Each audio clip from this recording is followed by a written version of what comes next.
Hello, everyone, and welcome to the podcast The Customer is Not Always Right. My name is David Villarevi, and today we are going to talk about a phrase that says the customer is always right, even though they are not. To go a little bit deeper with this phrase, I'm going to explain a little bit of it. Well, in some companies, lots of companies, they have this type of phrase as their culture or also as a rule. So sometimes it's quite difficult to deal with different type of clients, and it could be a mess. So to explain it a little bit better, we are going to talk about different type of clients and also some tips to deal with them. Today here with me are Eunice, Emily Jimenez, Maria Paula Cepeda, and Daniela Diaz. To get us started, we are going to explain the different type of clients. Here with Eunice and Emily Jimenez. Yes, as David said before, we will be talking about 4 types of clients as they are the frequently ones. So let's start. Number 1. Silent customer. Since those customers speak little, they listen very well everything that is said to them.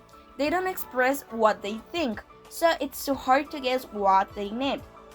We have to be kind, give them options, and show interest. It's good not to interrupt and not think that they are not listening because they are silent for so long time.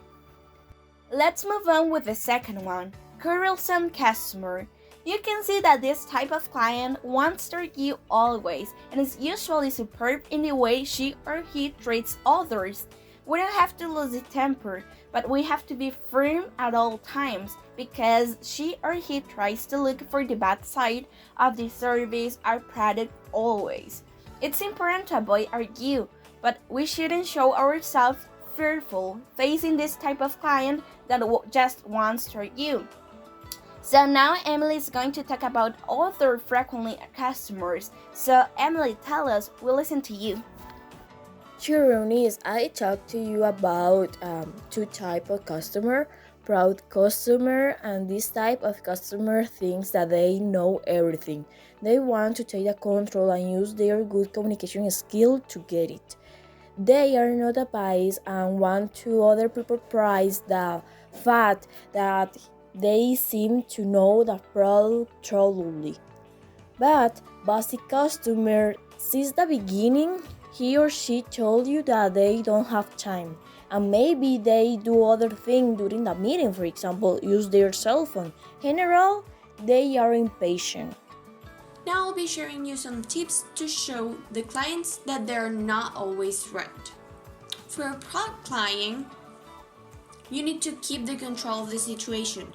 Calm down and listen what the client is saying. Try not to correct him or her abruptly. That will freak them out and make them get angry. Instead, let them finish talking. And then explain the product, because you already know and have to know what the product is and what it does. This way, they will feel comfortable because they're understanding as that you understand the product because they explained it to you. But you already know it. To show a busy client that he has not the reason or that it is not right, you need to calm down and to have a good environment. This way, everything will be as calm as possible. And do not try to sell this client if the client is not paying attention to you. Make sure the client is listening, and in the moment the client is paying attention to you, you drop the sale, the product, or whatever you're trying to accomplish with this client. This way, you will assure the selling or the achieving of a new client or a new selling. I think the tips given by Maria Paula are excellent, and I would like to give a general contribution to deal with a silent, argumentative, or proud or busy client. I consider that a feasible option to say no to a client is to be objective That is to say, to have in mind the limits within the company and not pretend to disobey those limits for the client's satisfaction. On the contrary, we must offer other alternatives as far as possible.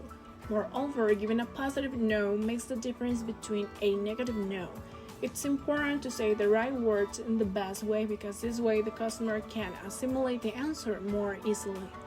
On the other hand, I think we can apply the positive negative positive formula, starting with a positive factor about the situation, then proceeding to say the negative, in this case saying no to the client, and finally something positive such as offering different options in order to give an assertive answer to the client and not create an atmosphere of negativity.